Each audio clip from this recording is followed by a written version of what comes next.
On today's episode of Let's Talk Dog Business, we're joined by Cat West, who talks about her experiences of living with autism and working as a dog trainer.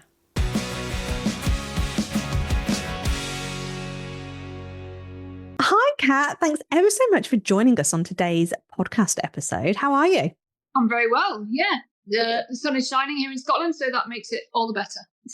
Amazing. It's quite an unusual thing to hear that the sun is shining in Scotland. Well, anywhere at the moment, to be honest. We shouldn't be too down on the Scottish weather. We get some good weather up here.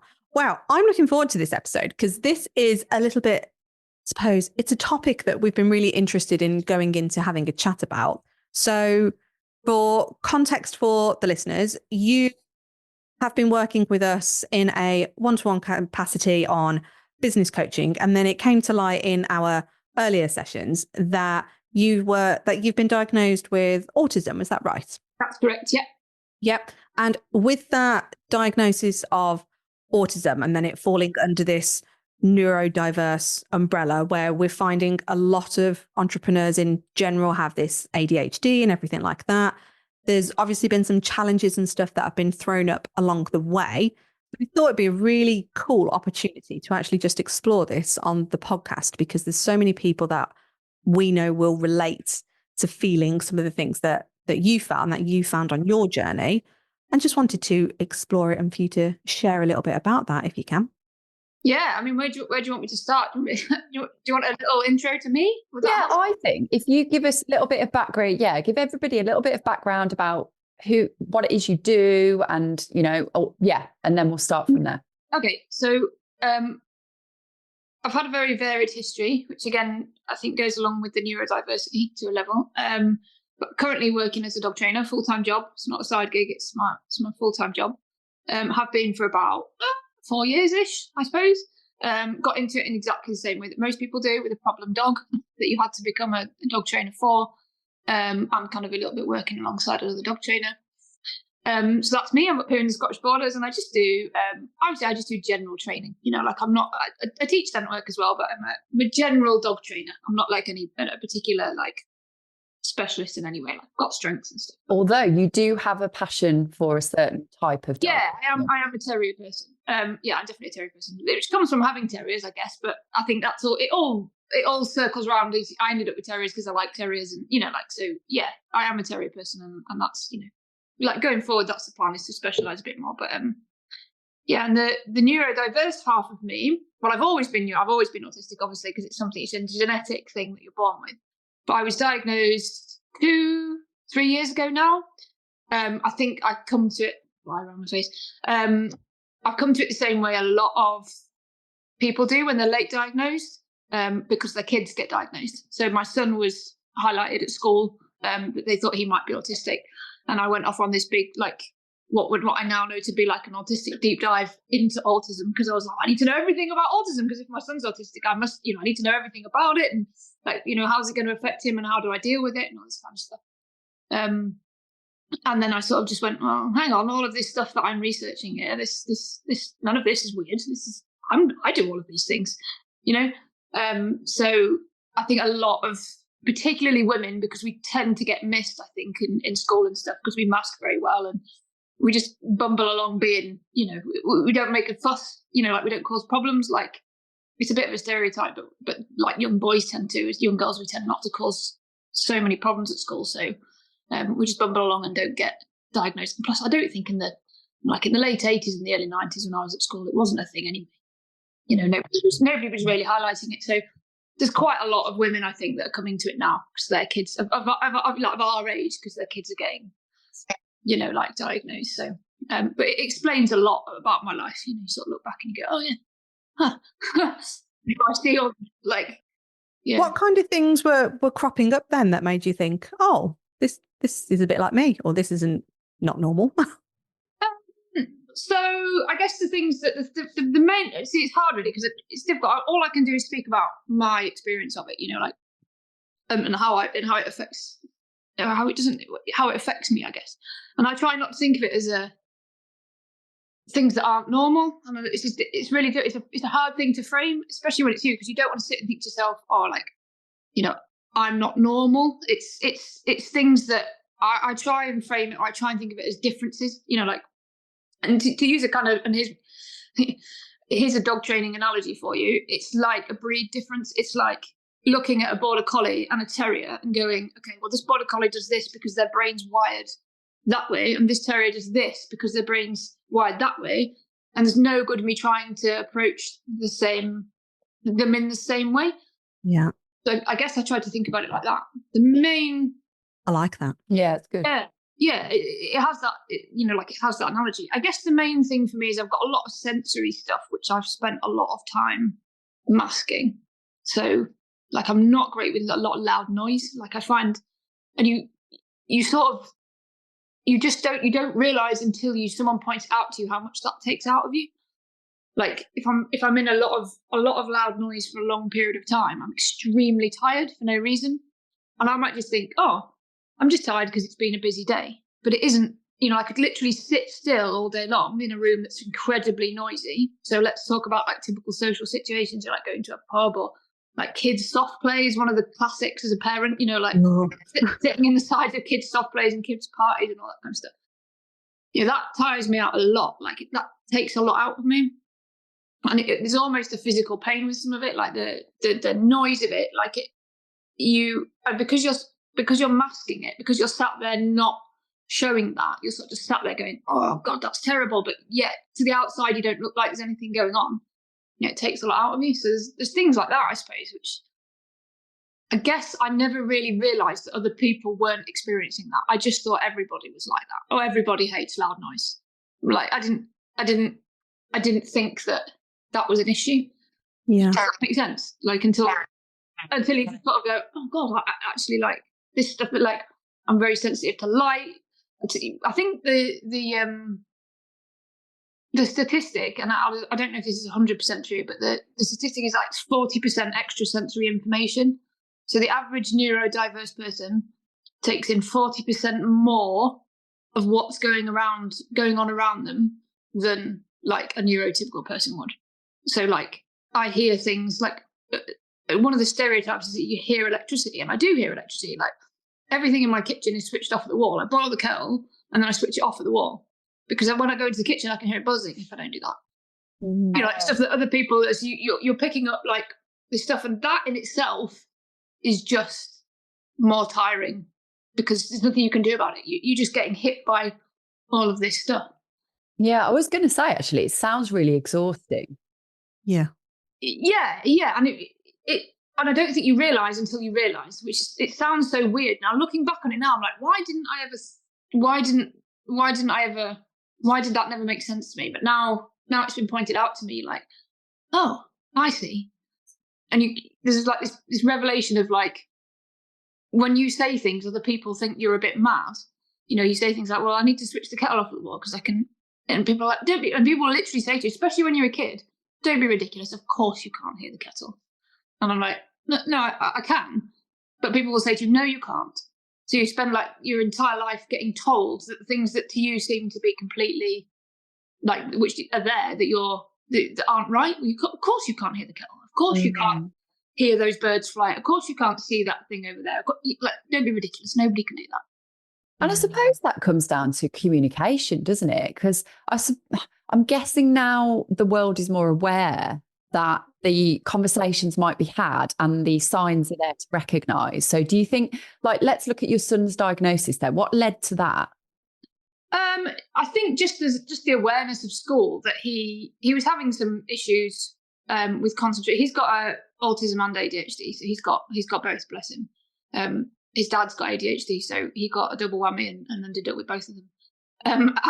He was just struggling, and he has, like, and again, this is a stereotype, but it's usually relatively true. Like most autistic and ADHD neurodiverse people, has a generally higher IQ. Like, so he's smart, like super smart, but he was struggling with doing things like reading and writing and stuff like that. And I think the school, because they're so much more aware of it now, are like, where he would have previously been labelled a naughty or lazy kid, like, he's lazy, he's not learning, he's not this, that, and the other. They say, well, actually, it's because of the environment that he's in. I mean, you've got like kids and stuff, and you go into a primary school, and it's like an onslaught of stuff. There's like there's pictures all over the wall. There's kids screaming in the classroom. There's stuff everywhere. And when you're like taking in 40% more of that information, like I go in for parents' evenings and stuff like that, and I walk out and there's like this relief of leaving the place. You're like, God, there's just too much in there. Like it's too busy. So it was basically that he was struggling with like just getting emotionally overloaded because of it. So he's getting onslaughted by all this extra information, and then he would have meltdowns and run out of school because he just couldn't handle the fact that, you know, he was getting all of this stuff thrown at him. You know, at the same time, a teacher's saying, stay there, sit still, learn this thing. You know, and he hasn't learned those, because it's a learned skill as a neurodiverse person to be able to deal with all that stuff. You know, it's masking. You learn to kind of like sit there and cope with it. You know, and that takes up a lot of energy and a lot of energy. I suppose energy is the right. It just takes a lot out of you. So I guess and at that age, like when he was diagnosed a couple of years ago, it's you're too young to deal with that. You know, you don't have that the control over yourself. So he would do things like run out of school. I get phone calls, you know, we're chasing him down the street. Yeah, and I guess, you know, when it comes to that sensory overload, I think there's a sliding scale with that. And I'm not autistic. I've not been diagnosed with anything, but I can really struggle with, and I guess a lot of people are going to say the same and agree with this. You know, when you go to a big city and it's just so loud and there's so much going on and there's stuff everywhere and advertising everywhere and everyone's trying to get your attention in some way. I really struggle with that. Like for someone to live in a city, I'm like, how do you do that? Because I love it. I love the buzz. I love the whole like, yeah, this is great for a day out. And then literally a couple of hours in, I'm like, I'm done with this. I don't know how people do it. So the difference between being neurotypical and that being an experience as a neurotypical person, being like, you go to the city, you spend a couple of hours, it's a bit overwhelming, and you come home. So being neurodiverse is like doing that every day. Every single day. Right. That's stepping out of the door and it being that overwhelming, just stepping out of your own front door. So I like people that like neurodiverse people that live in the city on top of that. Like, good luck to them. How do they do it? Yeah, so that's the difference, I think. And it's easy to get it's easy when you speak to people about it. They'll do exactly what you just did and they'll go, oh, I understand. Yes, when I know what you mean. It's very loud at the kids' soft play, isn't it? It's like, it's the difference between being neurotypical and those things being like experiences that happen to you occasionally and don't really have a massive effect on your life. You know, you have a busy day, it was a bit loud. The next day, that's fine. You know, you're back to normal again and you cope. That stuff builds up on you over time, you know, because it's every single day just in what is basically a normal environment, you know. And do you have certain ways that you deal with that then? Had your son got any kind of, you know, has anybody gone through ways of coping with it and what you can do to help it? Sure. If you think it's a bit like, it's this stress bucket analogy that, you know, you use it with dog training as well, don't you? You know, like the dog has a stress bucket and it's the same. I think I spend a lot of time by myself, and it's not like, and again, you know, for years you get told if you're struggling with something, oh, go and join a club or go and do a thing, get yourself out there. You know, like the typical advice is to go and get involved in things and do it if you're getting a bit stressed or depressed or all those kind of things. Whereas the reality is, not for every neurodiverse person, but for me specifically, you know, like, and it's more of an autism thing, is that what I actually need is the opposite. I need to close the door and just shut everything out for a couple of hours. And I used to, before I was diagnosed, I think go through cycles of trying to cope, and then I would have a massive blowout because I'd be coping, and then I'd end up having to like just having a meltdown and shutting myself away for weeks on end. Not to the extreme of like not getting out of bed, but it gets like that for some people. But I would, you know, like wouldn't go anywhere, do anything. Whereas now, because I know about it and I'm aware of it, I just do that on a daily basis. You know, like, so when we first spoke about business stuff, I was like, I have a hard and fast rule that I don't do more than 3 hours face to face with people every day. Like, it's just not happening. I'm not doing it because I can do it. I could probably do it for 6, 10, 8 months on end, probably. But at some point, that's going to backfire on me. Like, I only have 3 hours a day to talk to people. I only have 3 hours a day because the communication piece is so much harder. You don't pick up on people's signals, and I have to put this face on and make sure I don't offend people, because if I just talk like myself, it's easy to offend people because you're very direct and very blunt. It's there's loads of stuff that goes on, but that's my main coping strategy, to be fair, is just to make sure that all the things that I know are going to overload me, I manage it on a day-to-day basis rather than on like a big basis, so that I basically don't end up in that meltdown state. Yeah. Sure. There's two arms my brain's thinking at the moment and going, I could see how that could potentially be a superpower from a dog trainer's point of view, because you can understand a lot more. But then also I can see how it can be incredibly overwhelming, because as a dog trainer, you're a business owner as well, typically. Yeah, all that stuff. Yeah, I mean, bringing it back to dog training, it's why I think there's so many neurodiverse people who have a connection with dogs and a connection with not even necessarily dog training, but just dogs as a whole. Although I'm not a professional, I can't go around diagnosing people, but you go around and you meet people and you sort of go, oh, I don't know if they know they're neurodiverse, but they are, because you can see it and you know what's going on. And dog people as a whole, I think lean towards it. If it's 20% of neurodiversity across the population as a whole, then that's got to be like 80-90% of what I would call like proper dog people. Not necessarily just pet owners, but like people who get into dog sports, because dogs don't require any masking. They don't require any emotional stretch. They don't give you any information you don't need.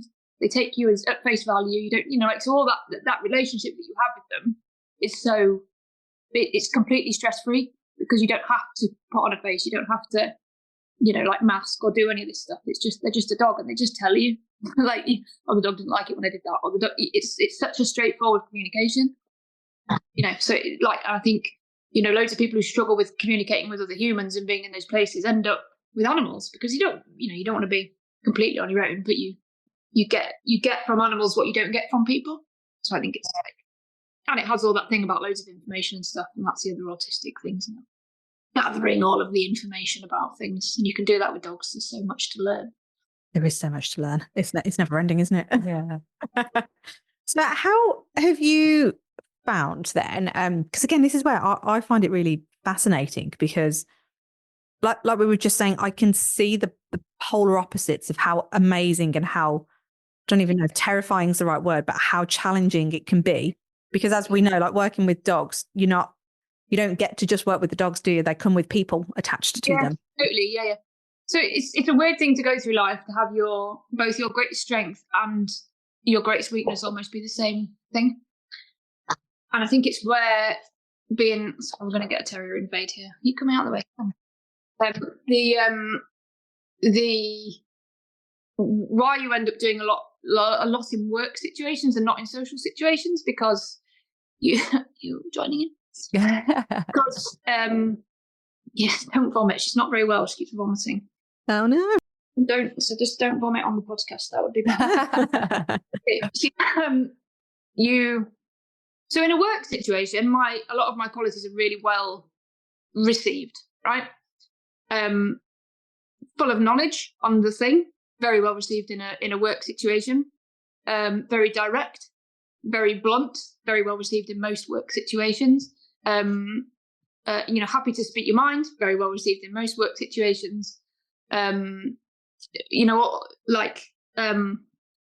else? Like hardworking, hierarchy, all that stuff goes really well in a work situation. When I, do a dog thing, and I've got my dog clients in front of me, and I spout, all this in-depth knowledge about dogs, everyone goes, oh, wow, brilliant. She's a great dog trainer. Look at all this knowledge she has, da, da, da. When I go into a social situation and start doing that, because that's just who I am.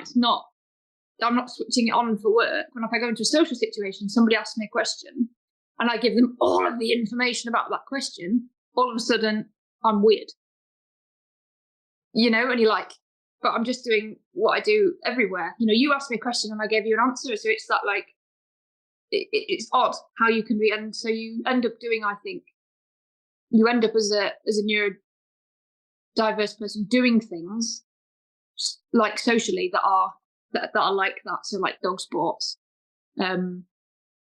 stuff, you don't tend to go out into just social situations. It's social situations that are within a structure of something, because you can do that.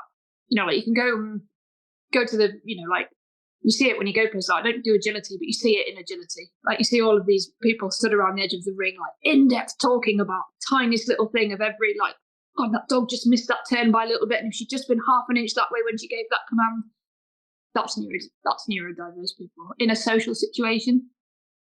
Whereas, you know what I mean? Like, because they're talking about the thing that they're very, very passionate about, which is great. But if you then take that person out of there and put them in a pub with a load of people they've never met, then they are the really weird dog geek that everybody shuns and like, don't talk to her. The only thing she's got to talk about is dog agility. Yeah. And would you say it's including like all the nuances about that piece of knowledge they've got? Yeah. Yeah. It's the in-depth, the autistic and ADHD, but it's that desire to deep dive into something to the point of, like, people would say you're obsessed. God, you're obsessed about this. And again, that is when you're growing up and when you're doing a thing, people think of that as a negative thing. Like everything's negative. It's like, well, you're obsessed with that thing. And like, well, you could say, well, actually, you're extremely knowledgeable. Your depth of knowledge on that thing is amazing. But that's not what people say to you. They say to you, you're obsessed. Why are you so obsessed with that thing? Why can't you, relax and go to the pub like everybody else? And you're like, I don't want to. The only thing I care about is this thing, and I want to do it all of the time. Mm. When it comes to your clients then, so what you were saying earlier about like your geekiness and all of that information that you're really passionate about and you're talking to your clients, has that ever been, do you find that's challenging because your passion isn't the same, like their passion isn't the same as your passion? So does it ever get lost on people, or do they kind of struggle to receive it in a way? And does that affect then your relationship with a client? Yeah, I know what you mean. If I had just an ordinary pet owner in front of me and I started going into the nuances of dog training, I think the difference is, for me personally, is that I think now at the age that I'm at, I've got enough life experience to moderate myself. But I can see how I can look back on myself as a 20-year-old and see that I didn't have that, so it hasn't affected me in my dog training career because I'm good now. I know, like, I'm simulated. Like, I know, I can see it. It's learned. It's a skill that I've learned over the years. It's not something that comes naturally to me. Like, I don't know when. I can't always tell if I'm talking to somebody whether they are wanting to listen to me or not. Like, I'm talking. Are you wanting to listen to me or not? And I can't read that. Which I think is a thing that people naturally can read. Neurotypical people, they read each other. They know when to stop, when to talk. I can't read that. It's all very learned. Like, I've just learned it all over the years. And when I was 20 or younger, I definitely didn't have that skill set. So I can see how somebody who would come into dog training as a younger person who was neurodiverse could struggle, because they would end up being so focused on the fact that, and you see this in dog trainers everywhere, I think, they get really upset at their clients for not wanting to know the information or not being as interested as in-depth as that, like, as they are. Whereas they don't get that in other professions. Like, a plumber doesn't come in, the plumber doesn't care whether you know how to fix your plumbing. Like, if they're not interested, they just fix it for you and out they go. I think because dog trainers are so many of them, I think, are neurodiverse, that they get really upset with their clients because they're like, I'm giving them all this information and I'm telling them all this stuff, and the client isn't doing it. They're not taking it on board. I think now, the age that I'm at, that's fine. I can deal with that now, because I can now look at somebody and go, they're not interested in all of this shit that I know. I just need to give them the bits that are important, and that's fine. And I can let it go now. But that's years of experience, not natural like, you know, like a natural skill, if that makes sense. So what would you say to, like, would you have advice for somebody that's just coming into the industry then, and they are neurodiverse and they're struggling with that exact thing that you've just talked about there? Would you have any words of wisdom for them? I think set your own boundaries. So one of the things is finding, I mean, it goes for business anyway, doesn't it? But finding those clients who are also interested, you know, like, so the quicker you can get into being a specialist in something, I think the better, because and this is harsh in a way, but the quicker you can get away from what I call like pet dog owners, the better. Like, so people who just want you to just come in and just make the dog walk on a loose lead and just make the dog do whatever. And they're not really interested in all that info. The quicker you get into teaching something like a sport or whatever, where you can then go really in depth, because people come to you for scent work and they want to know that stuff because they've come for scent work, whether they're neurodiverse or neurotypical, it doesn't matter. It's perfectly acceptable within that situation, isn't it, to be super, super knowledgeable on it. So it's fine. Yeah, that's what I would say. And I would say just set your own boundaries about the clients that you take on, that you don't take on. But until you're diagnosed, it's hard, because until you're diagnosed, you can't look at yourself from the outside in and see it. Like, I can look at myself now from the outside in and go, right, that's why I'm doing that. Now I have this label, and that's why I'm doing that. And that's why that person isn't. And I can understand that now, whereas I couldn't, I would have said. Even 5 years ago, I didn't understand it. So, like, as an autistic person, you see patterns and you see detail that other people don't see, right? And again, why we're really good with dogs, because we spot the patterns, we see the detail, we see what the dog's doing, and we get those little nuances of their behaviour. And I can very quickly, you know, like, say to somebody, your dog's doing this because of this. And you know how when you're training a dog and you get that, there's those precursor behaviours, isn't there, to something? You're like, so the dog's about to react, and you see it, you see the ear, you see the thing, you see the tense of the muscle, you see all that stuff. And I used to get really frustrated with people for not seeing it, because I didn't understand that they just couldn't see it. Does that make sense? So I'd just be like, this person's stupid. Yeah. We've all thought it, haven't we? Yeah, we've all thought it. You're like, why? And then you realise that actually that 40% worth of information that I'm taking in, that's what's giving me that. It's not that person that I'm working with is stupid. They're not stupid. They're just not getting that extra bit of sensory information that I'm getting. So it gives you like this whole ability to just take a breath and not get stressed with people. Because I would be like, I would think, they're not trying. Try harder. I can see it. Why can't you see it? You know, and then you'd be like, actually, they just need to catch it. They just need more time, because they haven't got that extra 40% of information that I've got. So, I mean, they have the benefit of not having it as well, because I've got to process it, which makes it which is why I get tired and all that kind of stuff real quick. But they're not getting it. So what, you know, like, and I can now be very understanding and be like, it's fine. And the trouble is, it sounds so, if you explain that to people, to neurotypical people, it's you sound so conceited and big-headed. Like, to have that conversation with someone, to tell me, I'm getting 40% of information that you're not, people immediately get on the back foot and start going, well, what do you think, you're some sort of smart ass that's better than me? And you're like, it's not what I'm saying. That's not what I'm trying to say. It's just like a total difference. You know, when you sit and talk with neurodiverse people, because I've now got more friends that, you know, are kind of much more openly neurodiverse, and you sit and you say, I can say this to you because I know you're not going to take this the wrong way. You know, but I couldn't say that to somebody who wasn't in this world, because they would just be like, you know, it's like everything, you know, everything in life that gets that's been what's the word, misunderstood over time. Yeah, so the same thing. We're just going through that process. You know, women weren't a couple of 100 years ago. Women weren't intelligent enough to read, were we? You know, this is true. Yes. Yeah. How dare you? Yeah, we're just going through that same process with this that we've been through with so many other things, I think. So yeah. What are your thoughts on then? So because you've gone through it with your son and yourself with more of the official diagnosis. Yeah. Because I have even people in my close friends and family circle that'll go, oh, I've got ADHD. But I don't officially know I've got ADHD, but I'm kind of like self-diagnosed. And I feel like that is quite prevalent at the moment. And I think it is, I hear it a lot in entrepreneurial world as well. But again, I think it does kind of lend itself to people that are bucking the norm and going against the trend. And Yeah. because your brains do naturally think a little bit differently. Yeah. Whether it is officially a diagnosis of ADHD, I don't know. I don't know enough information about it, being completely honest. Yeah.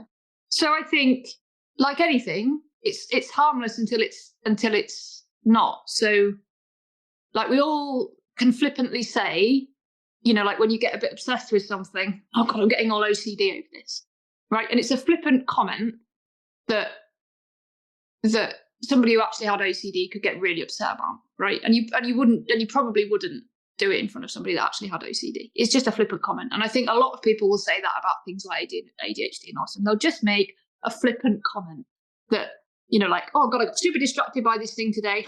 I was all ADHD. You know, and that's fine. I don't see it's not an issue. It's not an issue any more than me making a flippant comment about anything I might make a flippant comment is. Yeah. And then there's the people who genuinely, you know, like do self-diagnose. And again, that's fantastic, because if you self-diagnose as being autistic, if it helps you, then it's good. Even if you technically wouldn't even if you went to a psychiatrist and you went through the process and you didn't get an autism diagnosis, if the fact that you've diagnosed yourself as autistic helps you and improves your life, then do it. Go for it. Why? You're not doing anybody any harm. I don't feel particularly. I mean, I know some people might feel differently, but I don't feel that there's nothing more that's no more or less valid than me saying I've got, you know, I'm feeling tired today or whatever. It's just me giving a name to something, and if it improves my life and it helps me to understand myself a little bit better, then fine. You know, like having the piece of paper for me was more about my son than anything else.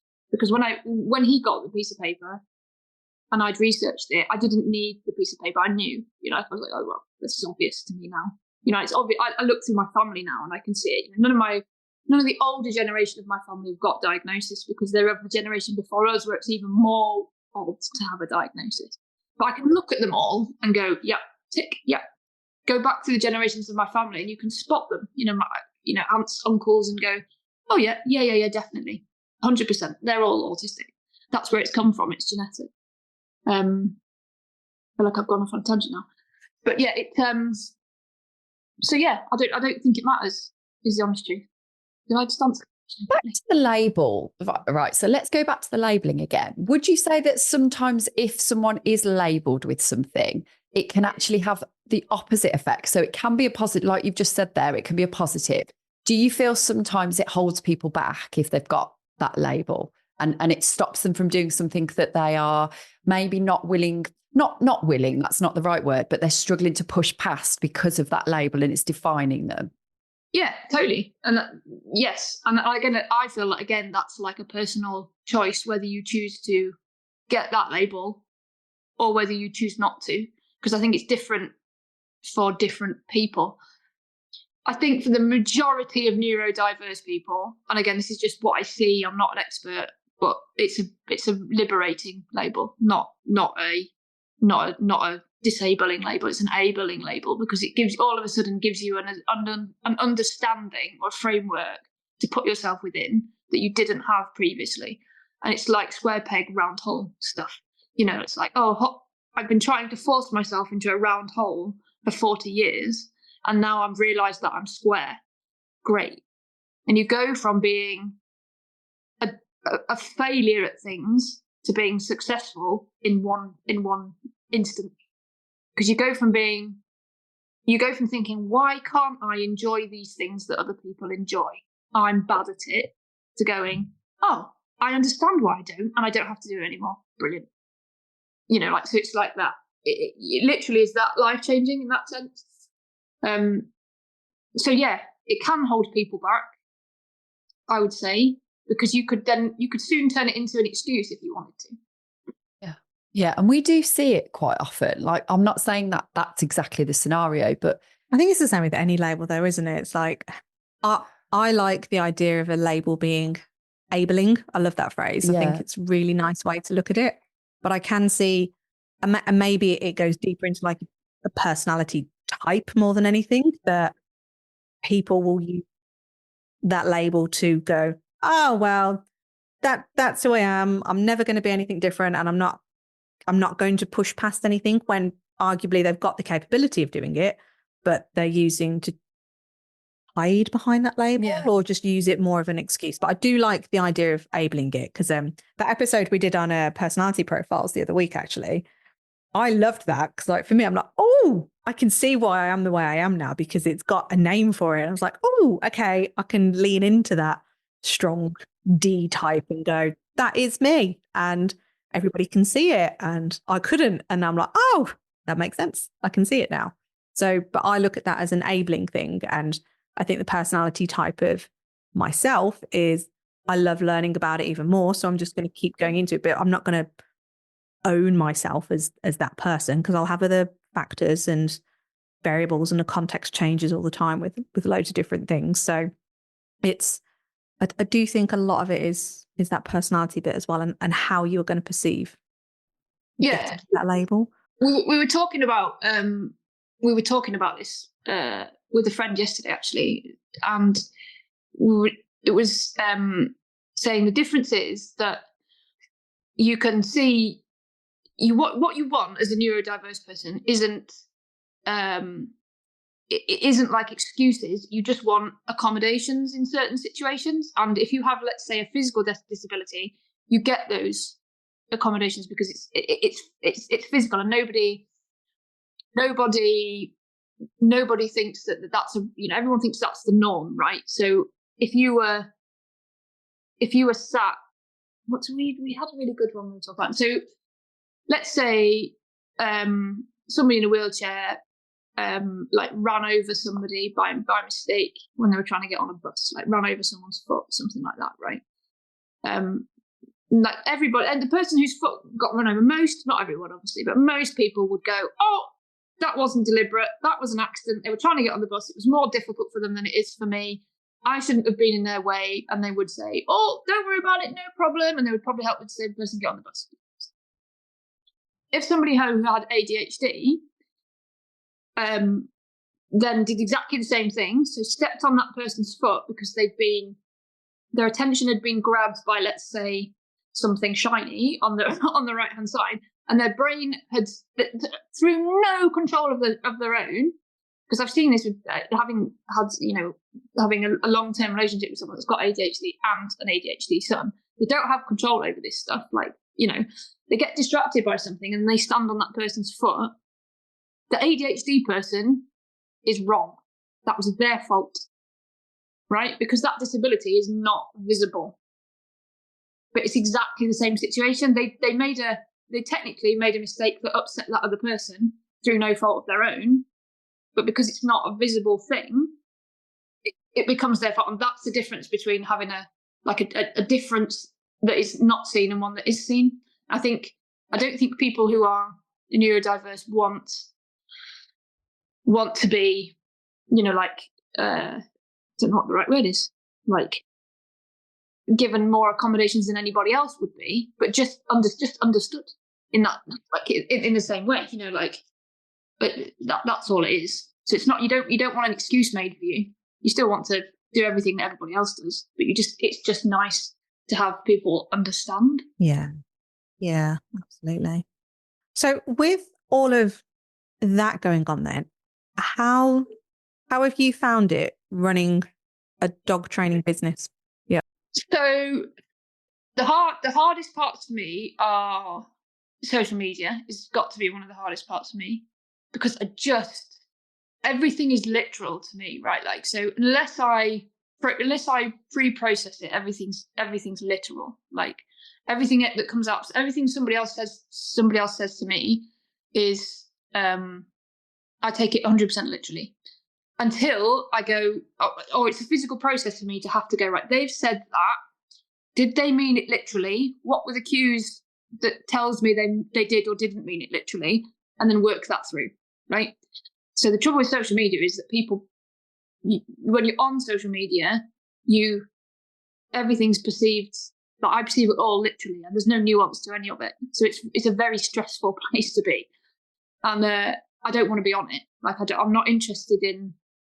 I don't have any interest in sharing what I'm doing. Does that make sense? Whereas I think neurotypical people, they do want to. From my experiences, they want to share. Like they share their personal lives and they want people to know about it. And they do. It's not that I care. I'm not bothered. People can know what I'm doing, but it doesn't come naturally at all to me to be open like that. It's a very performative thing. I have to think about it and do it and like put myself out there and stuff. And I think a lot of dog trainers struggle with that. I would say you'll probably know better than me. Like it's a universal struggle for dog trainers, isn't it? To be like that, to be like out there and sharing stuff and like so. Yeah, and I think because I believe everything that I read literally until I've really thought it through. All those social media comments and like someone puts up something, especially as a dog training world, is that you like someone puts up a reel about something. This is how you train a dog, and to me that's real until I've worked it through. So like you have all this extra processing, and you have to go, oh God, that's not. They didn't mean that like that, and that wasn't. So there's that. I think because of so much of dog training is played out like that now, isn't it? Like I think the world is played out like that now, but like so much of dog training is like that. And how have you found that's affected your business then by you not being as present, perhaps? Yes, maybe. It's one of those things I just constantly struggle to do, and I know when I do get little periods of consistency. I mean, you can even look through my Instagram and see it. Like there are little periods of consistency where I manage it, and then the views start to go up and things start to go on. I'm like, oh, and I get some clients from it, and then it's just such a constant fight. It's not even It's very difficult to even put it into the category of it just being a job and doing it, because it's just such a thing that just doesn't come naturally to me at all. Does it feel when you do it and it's consistent, does it feel worth the effort that you're putting in for it? No, that's the trouble. No, it doesn't. I hate it. I just hate doing it. That's the problem. And I'm not bad at it. I mean, you can go and I can do it. I mean, I can go on. I can do like a talking head to camera and be really enthusiastic and look at me and and I'm chatting and I'm articulate and I'm intelligent and I can do it all. I just hate doing it. And I don't know, maybe that might not even be a neurodiverse thing. That might just be me. But I think it's based in that. It's based in that desire, just not being bothered about the rest of the world in the same way. I'm not fussed about sharing that information. I'm not really interested in other people's information like that either. Like, I just don't. It's not that I don't care about people. That's not the right way to put it. I'm just not bothered about what they had for breakfast. Like that small talk. it just doesn't interest me. I don't see the point in it.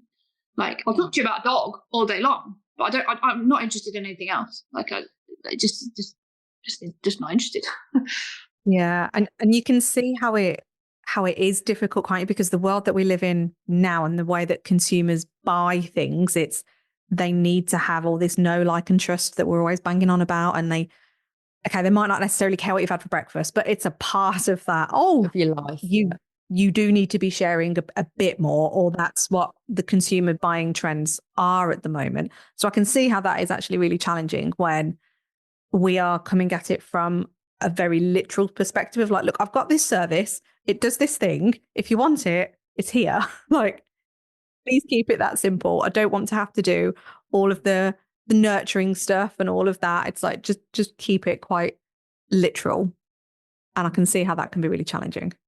Yeah, and everything's challenging. The language I use is very direct. The like everything about that sort of stuff it's all very.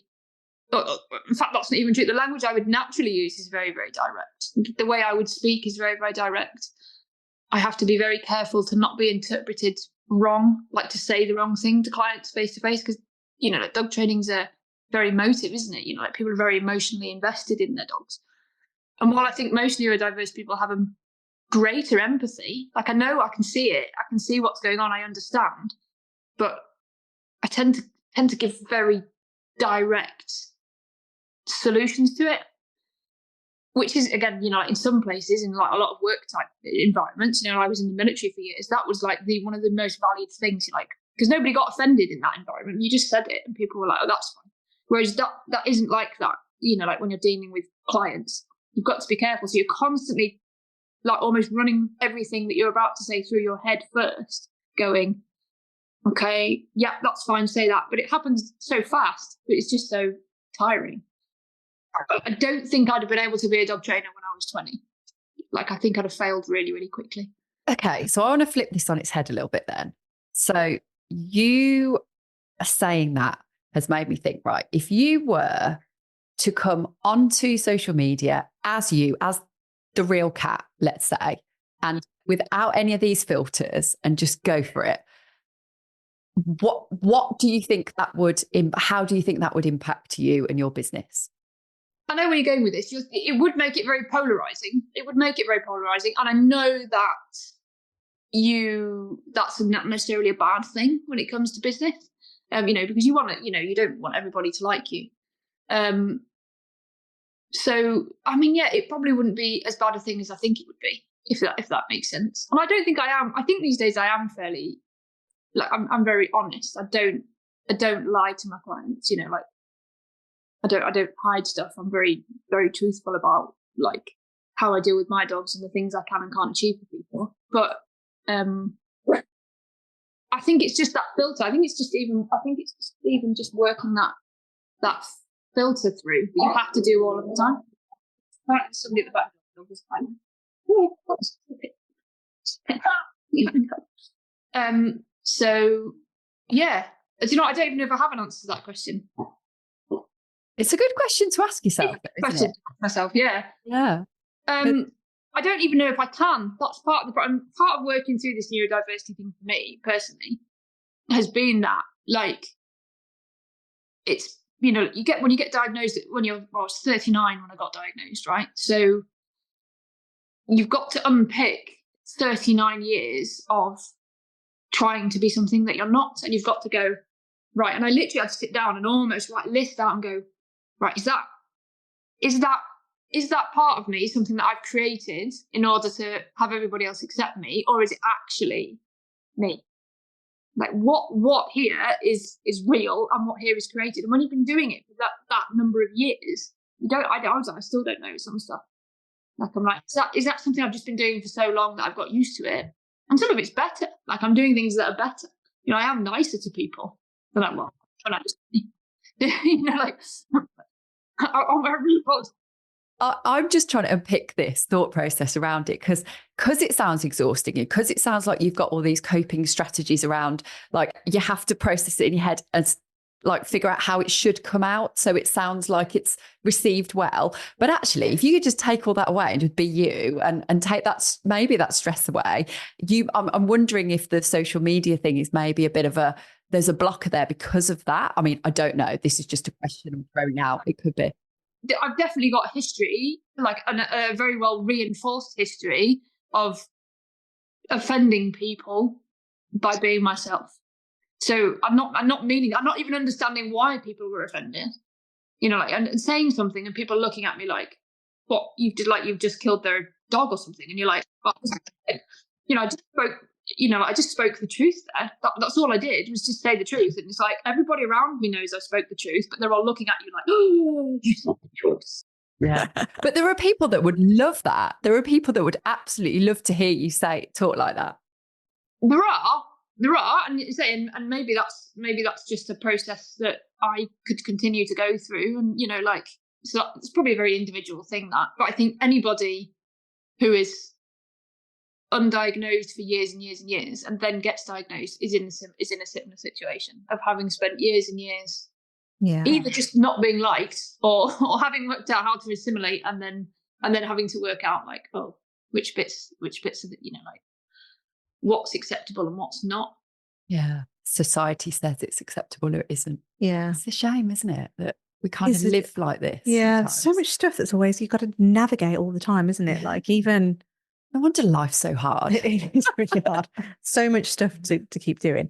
So to kind of close off this episode then, what, if it is advice or pearls of wisdom, let's say, would you say to those dog business owners out there that are feeling that they fit under this neurodiverse umbrella? How can they navigate the running the business of it a little bit easier, or what things have worked well for you from that front? I think you just have to set your boundaries, and you have to stick to them, because it's very easy to get very, very involved in stuff and not realise, and you don't think you realise that you're burning out. You know, you burn out so much faster than anybody else does. And a lot of the stuff that you have to do, like you say, running a dog training business isn't really about dogs, is it? Sadly, because if it was, you know, like we'd all be in a lot easier place.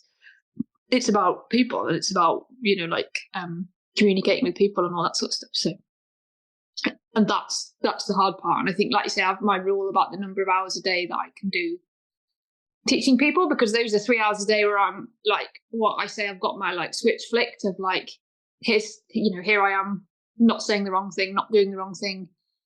See, wrong. This is the thing I hate about it, because I say wrong and it isn't wrong. It's just it shouldn't be wrong, but it is. It still is wrong to society. So I still have to temper myself, you know. So just setting those strict boundaries for yourself and being aware of what you can and can't do, and not feeling like a failure because of it. You know, like you will feel like a failure because obviously I'm only doing 3 hours of face-to-face work per day. Right, that's all I'm doing, because I know I can't do any more than that for any sustained period of time. And it's very, very easy to feel like a failure because of that. You know, like my business is never going to get any further because I'm only doing 3 hours per day. And the reality is, it isn't. You know, like if I just did, you know, I can only do so many clients per day, and I could look at that as a total failure, or I could look at that as that's just what I'm doing, and that's accepted. So yeah. And it's the way that you are looking after yourself and recognizing what you need as a person. Yeah, that's it. Yeah, like just setting those boundaries. And I think, yeah, anyone who's been diagnosed for a long time will probably be a lot better, or diagnosed a lot younger. But I think so many of us are late, getting diagnosed later on now, especially women. There's just so much unpicking to do about, like, you know, like all that sort of stuff that you need to be really, really strict on those boundaries and just be, no, I'm not doing it. And not get offended. And really, it's so easy to say, but like try to not be offended when other people take you the wrong way and do things the wrong way, and, you know, like, and just be understanding. And like, once you've got a diagnosis, you can have that understanding of other people and try and be understanding of other people. They don't mean it. They just don't understand. And that takes a big weight off. Yeah. I think this episode is going to be useful for neurodiverse people, but also for, you know, neurotypical people to really see both sides, because this episode has already helped me understand things a lot better. And it's having that, whether it's with other peers or whether it's the relationship you've got with clients. Like, there are going to be clients that are, you know, neurodiverse. I can never say it. I find it a really hard thing to say. They're going to be neurodiverse in some, you know, cases. So it's recognizing that and working with them and understanding that they might work differently to you as well. So, and we collect together. We don't even realize we're doing it, but we do collect together. Like, loads of my clients are neurodiverse, and you see it in them, and they've seen it in me, I think. And then they sort of tentatively say it, drop it into conversation. You know, like, and if I know that they're neurodiverse, I will tell them very, very quickly that I am, because you can just see this weight come off them. They're just like at least 60% of my clients, I would say, like, I'll drop it in, I'll look at them and I'll go, yeah, 100%. And then I'll very, very quickly just say, oh, and because I'm autistic, and they'll go, you can just thank God. All right. But it's like, I don't know what it is. It's just this weird Zen thing where we just like the people that I have those initial phone conversations with, you just know, You just get it from somebody in the way that they speak, the way that they do things, and you go, oh yeah, and then it's like, okay, they're my little gang, and they're in my gang, and so I end up obviously booking those clients because I'm in the neurodiverse gang. Yeah, I love it. Yeah, I love it. It's cool. Okay, we've got one more question for you then, Kat. So you listen to our podcast, I believe, and you have a good idea of what we talk about and who we have on. So who do you know, or who do you think would be a really good fit for us to have on the podcast? I should have known you were going to ask this because you listen, so you know. Oh yeah, I haven't listened to all of the episodes, but I've listened to a couple. Well, I think, and I've said this to you personally. I don't know if you've had this person on yet, because I will admit to having not listened to all of the episodes, but I have listened to some of them. I think it would be really cool to have some people who aren't dog trainers, but are like some of these really, really good dog influencers. Okay, yeah. So the social media want people who have got like however many hundreds of thousands of followers that just make content to make that just attracts other dog people. Because I always look at their accounts, and again, I think this is maybe just because I'm neurodiverse. Like, I look at their accounts and I see their stuff, and I just think, why has that got thousands of likes? I just don't get it. Why is that? Why do people like that? Yeah. So I think like some, people who are able to just intuitively put stuff out there that other people like, and that's their only motivation. They're not trying to sell anything. They're not. I mean, they are sort of. They're sort of selling themselves, aren't they? But their primary motivation is people will like this. It's going to get me lots of likes, and that's what I need in order to, get my next brand deal. Yeah. So it's like those people who are so good at tapping into the dog world psyche. Like, that would be really interesting. So that's a good chat. Yeah, I like it. Like, what is it that this thing? Because you could then apply that, I think, as a dog trainer. Like what is it? Because I can make tutorials and I can do talking heads and I can do all this stuff. But like, what is it that people really want to hear? What makes them just go, I like that. That's funny, or that's especially because so many of us are neurodiverse, and I don't think it comes naturally. Yeah. Just have that intuitive thing that everybody likes. Yeah, love it. Oh. And then very last thing then, what if people are local to you up in Scotland and they want to just find out a little bit more about you, where do they do that? So I am Valley Dogs, because I live in the Tweed Valley. So I'm in Peebles in Scotland, which is just about half an hour or so south of Edinburgh. And they can just find on the website, on social media. So it's valleydogs.uk, or I think I'm at valleydogs.uk. Yeah. Drop me a line through any of the usual means. Lovely and professional at the end. Brilliant. Oh, thanks ever so much for coming on, Kat. I've really enjoyed that chat today. Oh, thank you for having me. I don't know if I've no idea whether I've spoken useful things or not. You have. You've spoken very useful things. Yes, very much so. Good words have come out of your mouth. Yes, they have. And we love it because you're on the ground, you're doing it, and you're experiencing all the challenges around it, and you're highlighting it all to those like myself who didn't know a lot about it. So no, thank you. Yeah, it's my experience to say I'm not an expert. Everyone's experience is different, like you could interview another neurodiverse person and get a totally different interview, I think. So that's the nature of it, I guess. It's your story, and that's what we wanted to hear. Yeah. Oh, thank you so much. Kat. See you soon.